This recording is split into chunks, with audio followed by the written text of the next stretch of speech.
What's going on, guys? We got an 08 Polaris RZR in here. It's got a check engine light on. I'm going to show you how to check the code in it. What you're going to do is take the key switch, turn your machine off. You're going to turn it on, off, on, off. The third time you're going to leave it on.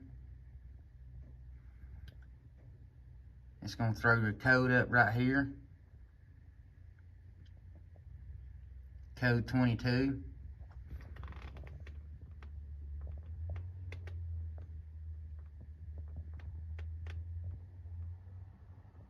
That's the only code this machine has. You can take that, go to Google, type in Polaris RZR 800 code 22. It'll tell you what you need to check and everything. If you find this video helpful, don't forget to subscribe. Thanks for watching.